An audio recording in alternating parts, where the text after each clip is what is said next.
उद्धार करत कलिंगा को संहार। सच्चिदानंद धाम धनी की जय। परमादरणीय सुंदर साथ जी, बुद्ध अवतार का परिचय आ रहा है और हम यही उदाहरण ले रहे हैं कि जैसे राम अवतार कृष्ण अवतार के समय को सबके दिल दिमाग में है, क्योंकि रावण का अत्याचार और कंस का अत्याचार, उसमें टीवी के माध्यम से, सीरियलों के माध्यम से, पुस्तकों के माध्यम से उस समय का देश काल परिस्थिति हम उस समय की परिस्थिति हम कुछ अंदाज़ा कर सकते हैं। और उसी तरह बुद्ध अवतार के समय में संसार कैसा था कि सब आत्मा कल्याण के नाम लेते थे, लेकिन अपना स्वार्थ का कल्याण करने में लगे हुए हैं। और ब्रह्म जो शास्त्रों में, वेदों में जो एक परमात्मा का, एक परब्रह्म परमात्मा का एड्रेस दिया हुआ है, वहाँ तक पहुँचे नहीं हैं।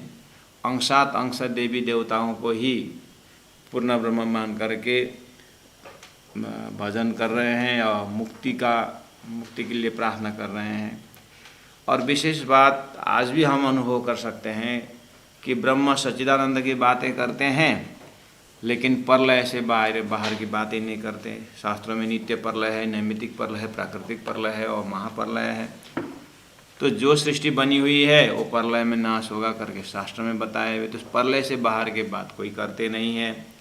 ये सब जो है बुद्ध अवतार के समय में एक प्रकार का आत्मीय पीड़ा है। ये अन्य अवतार में एक स्थूल पीड़ा है, और स्थूल शरीर को धक्का मुक्का करना, उसको परेशानी करना, ये रहे। यहाँ पर आत्मा को धोखेधारी की बात आ रही है बुद्ध अवतार के समय में। तो इसीलिए ये जो बातूनी लड़ाई है, तो उस बातूनी लड़ाई को यहाँ पर एक काल्पनिक अलंकार से व्याख्या करने के प्रयास की गई है। तो रुदे त्रिगुण त्रिलोकी बैठा था करके अंधार, चौपाई नंबर 6 में। इसी तरह अब प्रकटी जोत तले लागी आकाशों, उड़ाए दियो जो थो दुसार।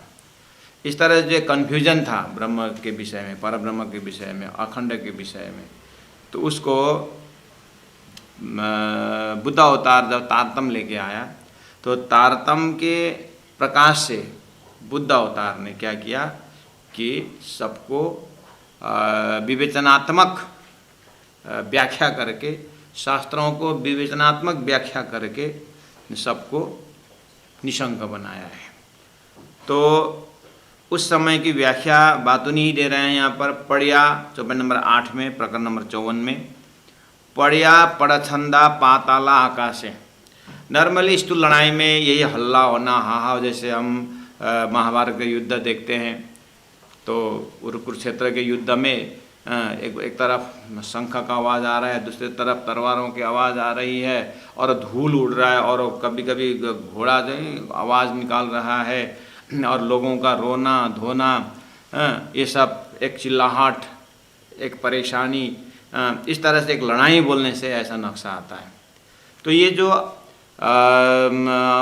बुद्ध अवतार ने जो एक स्पिरिचुअल वार, एक परब्रह्म परमात्मा को जाहिर करके, जो ब्रह्म नहीं, जो मतलब मोक्ष की जो ताकत नहीं, वही अपना एक गुरु का स्थान ले रखा है, या कहे तो देवी देवता ही परब्रह्म की दावा ले रहे हैं।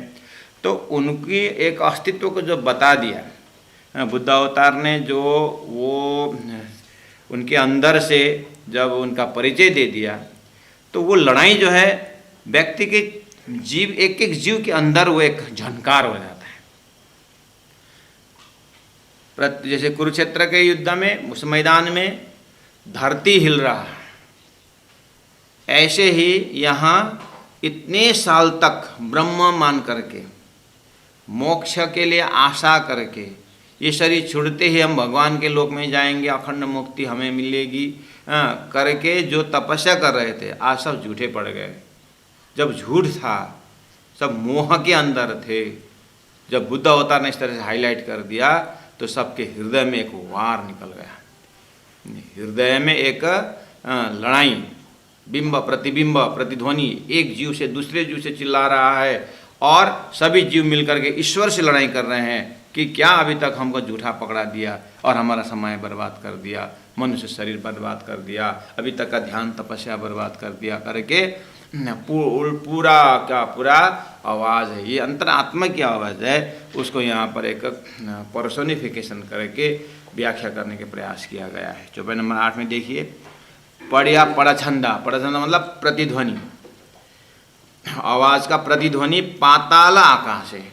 पाताल में जो पाताल का लोक से लेकर के आकाश है मतलब देवी देवताओं के लोक में ये हल्ला मच गया कि बुद्ध अवतार ने जो लक्ष्य दिया हुआ है वो अकट्य लक्ष्य है और धरती धमधमकार, धरती में ऐसी आवाज़ आ रहे हैं सबके घर घर में, जहाँ जहाँ तारतम जाकर ऑपरेशन करता है तो सबके हृदय में यही होता है। अब ये हुआ एक ग्लोबलाइजेशन की बात, एक विश्व का एक समस्या को यहाँ पर व्याख्या किया है। उसको अनुभव करने के लिए आप अपने ही अंदर होना चाहिए। मामूली सी बात, आप किसी के घर जाइए, वहाँ पर भगवान के नाम पर इधर में एक 33 करोड़ देवी देवताएं रख करके पूजा कर रहे हैं, मान के चलिए, पूरा आस्था से भरा हुआ। अब पकड़ा दिया वही है उसके आगे वालों ने, तो अब एकदम भाव में कमी नहीं है, मेहनत भी कर रहे हैं, लेकिन जैसे जैसे आप कोई गीता भागवत की बात ले जा करके, ये सब नाशवंत है, आपको अखंड मुक्ति देने वाले नहीं हैं। आप थोड़ा भ्रम के कारण या आपको किसी ने गलत रास्ता बता दिया है। असली मुक्ति तो इस तरह से शास्त्र में देखिए तो करके आप गीता का, और सिंपल सी बात रख दीजिए, व्यास जी को जब उन्होंने देवी भागवत बनाए और जो भी पुराण उन्होंने बनाए, 17 पुराण बनाने के बाद भी तो व्यास जी को असंतोष हुआ। तो क्या 17 पुराण में ये गरुड़ पुराण नहीं आता है? आता है। तो आत्मा का कल्याण के लिए आजू बाजू आप देखे होंगे कि गरुड़ पुराण लगाते हैं, देवी भागवत लगाते हैं, वहाँ पर अखंड मुक्ति की बात है। देखिए, गरुड़ पुराण बनाने वाले स्वयं वेद व्यास जी असंतोष क्यों हुए? आपने कभी सोचा इस विषय में? मैंने एक जगह जा कर के राधा कृष्णा की बढ़िया से पूजा कर रही थी वो एक दीदी, तो मैंने राधा कृष्णा की पूजा करते हो? हाँ, क्यों गलत कर रहे हो? क्यों? राधा कृष्ण को कैसे जोड़ी बना दिया आपने? रुक्मणी हरण क्या है? हाँ, रुक्मणी हरण है। तो श्री कृष्ण तो रुक्मणी शादी की थी ना, तो रुक्मणी को तो आप नाम ही नहीं लेते हो। राधा कृष्ण की कहाँ शादी हुई? रुक्मणी खास कृष्ण की पत्नी है।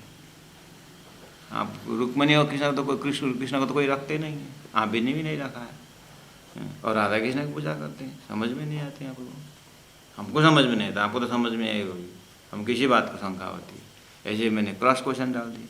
हाँ तो रुक्मणी और रुक्मणी की पूजा, हाँ तो बोल रहे थे, फ़ोन लगाए उसने मेरे सामने 2-4, उसके कहाँ का एल्डर दीदी कौन, ये एक शंका आ गया करके वो शंका बात कर रहे थे। मेरे तो रेलवे का टाइम हो गया था, मैं तो वो चल दिया वहाँ से। बाद में कितने दिन बाद मेरे को आपने एक शंका डाल दिया और मैं कुछ ही नहीं कर पा रहा। एक को हम भी कृष्ण भक्त है करके बोली, मैंने बोला which Krishna devotee you are? कौन से कृष्ण के डिवोटी हो आप? क्यों? How many Krishnas are there? There are 3 Krishnas. 3 Krishnas, what are they? Original Krishna, duplicate Krishna and reflected Krishna. There are 3 Krishna. ले, उतना बोल दिया था। घर में जा कर के पूजा आरती तो उठाई, रोज़ की आरती उठाई, और कृष्ण के फोटो तो है सामने, कृष्ण की मूर्ति तो है, लेकिन दिमाग बोलने लगा आर यू रिफ्लेक्टेड और आर यू ओरिजिनल और आर डुप्लीकेट कि रिफ्लेक्टेड। बोलती है आरती तो ऐसे ज़मीन में रख दी, अब आगे पूजा ही बंद हो गया। ऐसे कितने जो है संसार में, जब ये तारतम का अर्थात बुद्ध अवतार, जब तारतम मिश्रित जब बुद्ध अवतार जब प्रवेश होते हैं मानव के बुद्धि में, ये हलचल होता है। बस एक दो जने का हृदय को आप पकड़ लेना, बस ये संसार में होगा ही। उसी को यहाँ पर पूरा विश्व में, ये हम तो बुद्ध अवतार का थोड़ा सा बुद्धि लेकर एक दो जने के प्रवेश कर रहे हैं। आप सोचिए ये बुद्ध अवतार नारायण के अंदर प्रवेश होने के बाद क्या होगा। ये बुद्ध अवतार आदि नारायण एकम बहुश्याम बोलने पर सारी सृष्टि हुई, तो आदि नारायण के बुद्धि में जा करके तुम ओरिजिनल हो कि डुप्लीकेट हो, तुम अपने आप को जानते हो, तुम हो कौन करके अगर नारायण को पूछा जाए, आदि नारायण को, तो वो भी कन्फ्यूज हो जाएंगे, तो हंगामा नहीं होगा। जहाँ तक मुक्ति की सवाल है, जहाँ पर अखंड की सवाल है, जहाँ प्रलय से बाहर की बात है, इवन नारायण हिल जाते हैं, और को तो क्या बात करें, है ही ऐसा। इसीलिए एक दो जने को अभ्यास करके देखना। अब मैं बताता हूँ, ये तो मैंने किसी के ऊपर, कितने ऐसे ऐसे आत्माएं हैं, गुरु जी मंगलदास जी के ज़माने में बड़े बड़े पंडित लोग आए, तो वो लोग स्वयं बोलते थे कि इतने वर्ष तक सारा साधना बेकार गया। और मेरे लाइफ में एक साउथ इंडियन अंकल थे, अभी भी हैं वो, और उनके भी बहुत शिष्य हैं, अभी गूगल मीट में भी उनके शिष्य लोग हैं। जब उनके साथ संदीपनी में 2.5 साल उनके साथ हम साथ साथ में रहे, और जैसे मैंने तारतम वाणी शुरू की तो वो योगी नगर के ही थे बम्बई में, तो उन्होंने गुरु जी से आज्ञा दी कि महेंद्र जब आपके साथ पढ़ रहे हैं, मैं भी यहाँ बगल में रहता हूँ, आने जाने का रिक्स मेरा, और इनके क्लास में मैं भी बैठूँ, रिटायर हूँ और घर में काम नहीं है और कुछ साधना तो हो जाएगा करके बोले अच्छा वेलकम। तो अब मेरे ही साथ उन्होंने एकदम विराट के शुरू, पितक के शुरू, और सभी से शुरू किया, और 5-6 महीना तक तो वो चलते रहे, साल भर तक चला होगा शायद, बहुत बढ़िया उन्होंने। और एक बार आसन में बैठने के बाद 3 घंटा तक वो नारायणियम पाठ करते थे, 3 घंटा तक नारायणियम, और क्या क्या क्या क्या बहुत संस्कृत का बढ़िया आसन में बैठे करके एकदम 3 घंटा। जैसे ऊपर वाले का समय आया राज जी का, तो एक दिन उन्होंने मुझे फ़ोन किया रात को कि महेंद्र ये क्या है, ये ब्रह्मा विष्णु महेश तो नाश बता रहा है, परमात्मा तो निराकार से नहीं है करके बता रहा है, ये तुम्हारा तारतम तो ये क्या क्या बोलता है करके एक ही साथ रात को मेरे फ़ोन किया।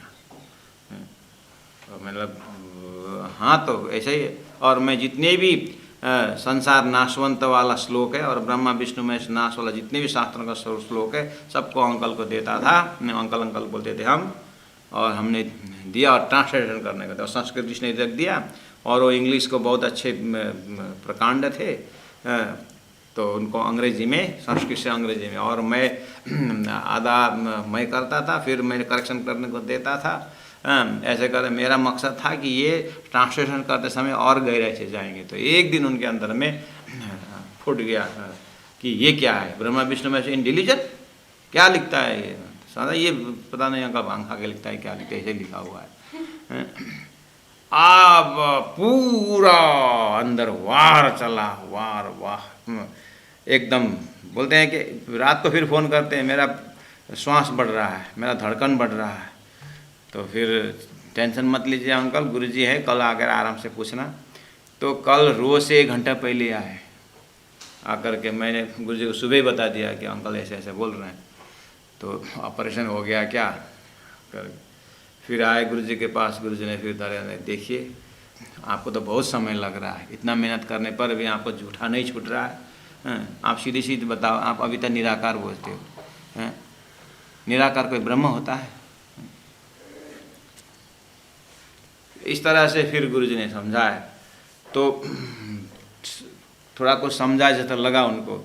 लेकिन जीवन के 55-56 साल से जो साधना कर रहे हैं, इतनी अंदर से रग रग भरा हुआ है, अब अभी आज बोलते हैं कि इसको ये सब झूठा है, शास्त्र प्रमाण दिखा रहे हैं ये झूठा है, स्वप्न है बोल रहे हैं। मैं कितना बड़ा निद्रा में था मैं करके, उनको तो ऐसा परेशानी आई, इतनी परेशानी कि लास्ट में तारतम, फिर गुरुजी ने कहा कि तुम तारतम ले लो, वो अंदर अपने आप काम हो जाएगा।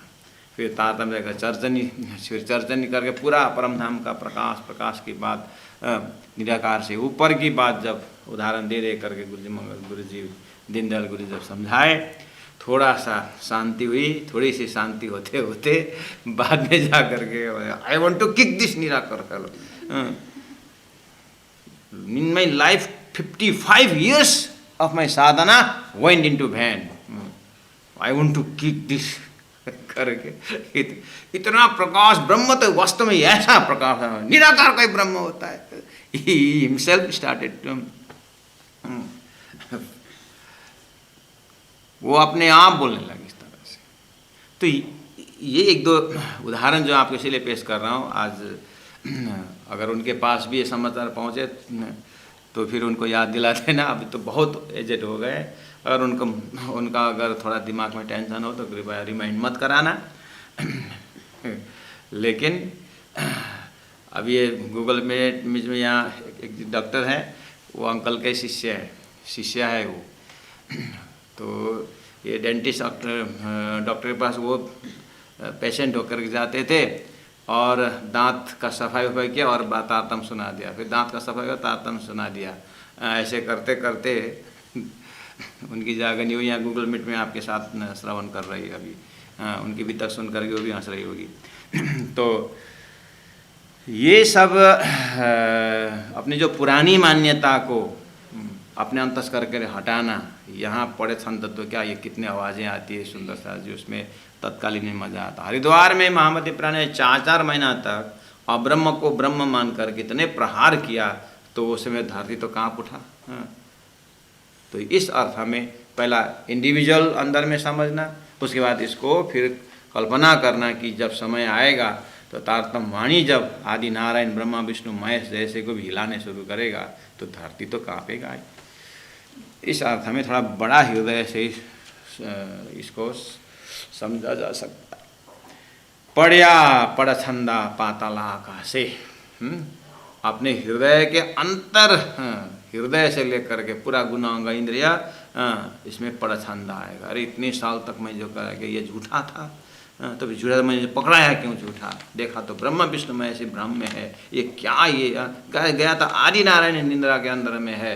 अरे अक्षर ब्रह्म के ऊपर अक्षरादित्य राज्य परामोशी से संसार बना हुआ है। अरे शास्त्र तो बोल रहा था कि उससे परे ये, उससे परे ये तो बोलता था, लेकिन कहाँ का परे कहाँ का कुछ पता नहीं चल रहा था। तारतम द्वारा खुलस्त हो जाता है। धरती धमधमकार, यानी प्रत्येक के छाती में ऐसा लग रहा है कि ये झूठे देवताओं ने मेरे को हृदय में जला रखा। खलबल हुआ लोक 14 लोक में खलबल होगा। हमारे 14 इंद्रिय इंडिविजुअल में देखेंगे, 5 ज्ञान इंद्रिय, 5 कर्म इंद्रिय, 4 अंतःकरण, सब 14 ही अंग पूरा हलचल होता है, हिल जाता है। कोई सुंदर साथ अपने अंदर से इस तरह से जागे हैं, पुरानी मान्यताओं को डिलीट करके नया भरना। अपने को तो 10-12 वर्ष से ये 10-12 पुस्ता से प्रणामी है और तारतम होल्डर हैं, इसलिए अपने को अंदर इतना हलचल नहीं होता है। लेकिन गुरुजी मंगलदास जी के पास लोग आते थे, उनको भी परेशानी होती थी। बड़े बड़े विद्वान, अंदर हिल गया, क्या बोलते हैं, मर्यादा के कारण अब अभी तो हम तारतम ले नहीं सकते, लेकिन ये वजूद जैसे ही छूटेगा हम हमारी अंतिम इच्छा ही रहेगा कि तारतम वाला के पास जन्म लेंगे, ऐसे ऐसे बोलने वाले भी। लेकिन हिला अंदर जरूर हिला हुआ है और हिलेगा ही। तो यहाँ पर वही खलबल हुआ लोक 14, तो 14 लोग खलबल होने का समय आएगा। समय आएगा इन द सेंस कि ब्रह्मा विष्णु, क्योंकि तारतम जो आया है जड़ चेतन को मुक्ति देने के लिए आया। और चेतन को अर्थात खेल के अंदर की जो पात्र हैं उनको मुक्ति देने के लिए आए, जीव को कल्याण के लिए आए। ब्रह्मात्माओं को तो मुक्ति क्या है, उनको तो घर वापस जाना है, लेकिन जो बंधन में पड़ा हुआ जो जीव है उनको मुक्ति देना है। इसीलिए और पूरा लोग दिमाग में देखे ना, थोड़ा सा नारियल टेढ़ा ऐसा फलाया तो गणेश भगवान करके आरती शुरू कर लेते हैं। थोड़ा सा पत्थर एक डिजाइन का निकल गया तो वहाँ पर बस शिवलिंग करके आरती करना शुरू कर देते। कितना दिमाग, आस्था तो है, आस्था नहीं ऐसी बात नहीं, श्रद्धा भी है, लेकिन इतना रॉन्ग, एकदम दुखद स्थिति में। वही श्रद्धा विश्वास से ही पार होना है, लेकिन गलत जगह पकड़ा दिया है। अब कहाँ से शुरू है ये बिल्ली बांधने की व्यथा, तो इसका कोई पारवार नहीं। इसलिए अज्ञान का भी कोई सीमा नहीं है, बहुत विस्तार है इसका भी। भले जो हो, लेकिन तारतम्य आ गया। तो घर घर उत्सव बाज रचो, पे नंबर 9 में आप देखिए खलबला हुआ है, 8 में है खलबला हुआ लोक चौथे करतक कालिंगा को संहार। कालिंगा क्या है कि वो अब्रह्म को ब्रह्म मानने वाला, अर्थात जो नाशवंत है उसको अखंड मान के बैठे हुए हैं, ऐसा कलिंग, ऐसा अंधकार अज्ञान को हटाते समय एक बार सारा हिलते हैं। तो आप लोग सही में जो इस तरह से बहुत समय तक 14 लोग की भक्ति करते हुए तारतम्य आए हैं जो है, तो उनको तो प्रैक्टिकल बात हृदय में लगेगा ही और हिलेगा ही हृदय। तो आज भी लोगों के पास है ये, राज जी की भक्ति होने के बाद भी राज जी का सिंहासन तो बढ़िया से बना है, लेकिन इधर में थोड़ा सा सरस्वती, बीना वाला, गणेश भगवान जी, हनुमान जी, ऐसा कुछ इधर को नहीं रखे हुए। और हम साधु संत जाएंगे तो ऐसा पर्दा ऐसा करके थोड़ा सा ऐसा ढक के रखा हुआ होता है, हम ना देखें करके। हाँ, और हम भी जानते हैं हाँ या कुछ है, क्या परिक्रमा करते समय सा देखने का प्रयास करें, हाँ, लेकिन बोलते नहीं हैं, क्योंकि थोड़ा वो जगह, इस जगह में गुरु जी मंगलदास जी कहते हैं पहले के प्रेमी से तो हो गया, अब शादी दूसरे से हो गई। तो गुरु जी बोलते हैं पुराने प्रेमी अभी तक छोड़े नहीं है करके बोलते थे। शादी के बाद भी पुराने प्रेमी छोड़े। राज जी से तुम दुल्हा मैं दुल्हन, तुम दुल्हा, अब अर्ज भी ऐसे ही आता है राज जी का, तुम दुल्हा मैं दुल्हन और ना जानो बात आँख खोले, ऐसा गणेश जी को देखते हैं, तेरे को भी ऐसे बोलता, हमको भी ऐसे बोलता था अभी तो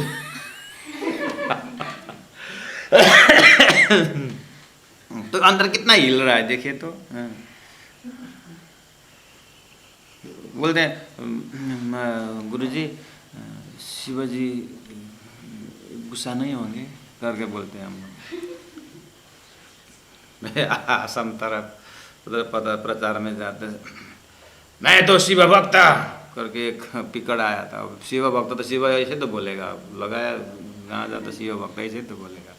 मैं बोला मैं भी शिव भक्त था करके, हमने भी उसने घर जाना है, बस थोड़ा झुक करके सुनता है उसकी भी ज़्यादा आवाज़ निकाल रहे हैं, जय भोले बम बम करके, थोड़ा तो बहुत ठंडा दिमाग सुनता है।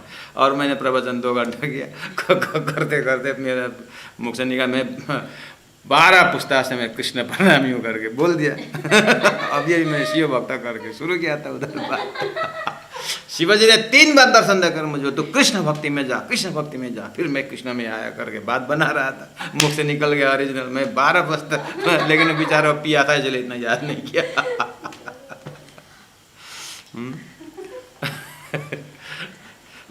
आसाम में एक जगह ऐसे ही वो बेचारा एक सुंदर साथ सत्संग करने का था, उस दिन मंगलवार या कुछ दिन था, शिवजी का मंदिर में सत्संग था। तो बेचारा माता जी वो शिव मंदिर में गए और सब भक्तों को बोला आप लोग आज हर रोज भजन करते हैं, हमारे गुरु जी आए, आज तो प्रवचन सुनेंगे, आइए हमारे में, आज हमारे घर आइए, चाय पानी करेंगे, आज यहाँ का सत्संग वहाँ करिए करके। ठीक है करके 15-20 जने वो लोग इकट्ठा होकर के शिव जी के भजन कीर्तन कर रहे थे, आ गए। उसमें से एक लीडर था अध्यक्ष, तो वो बढ़िया से पिया था। तो लेकिन अब भजन करने का जो एक आदत होने के कारण वो आया, सबको लिया, सब बसो अंदर, सब अंदर बैठो। गुरु कितने घंटा सत्संग? 2 घंटा। बैठो अंदर, 2 घंटा कोई हिले नहीं, बैठो अंदर। अंदर बैठा, वो दरवाजा में बैठ गया बढ़िया से। अब बढ़िया मैंने बढ़िया प्रवचन सब सुने, उसको डर के मारे सब सुने। हमारे सुंदर सा तो थे ही, उसका भी 10-15 जन रहे थे तो सुने बढ़िया। मानव शरीर का कीमत वगैरह ऐसे ऐसे प्रवचन किया। अब मैं देख रहा हूँ तो पूरा वो झूम रहा अंदर में बैठा, कोई नहीं हिलेगा बोलता है। पूरा वो हिल रहा है। बाद में मुझे लगा अब 2 घंटा हो गया, धीरे धीरे उसको आँख खुल गया। कति बजो? बोल रहा है कितना बजा? बस समय हो गया। हाँ समय हो गया। और मैं जयकार लगा लिया, उसे अपना ड्रामा लेके गए। दूसरे दिन सुबह आए, कल सत्संग करने वाला आप ही हो ना? क्यों? रात को थोड़ा देख नहीं पाया।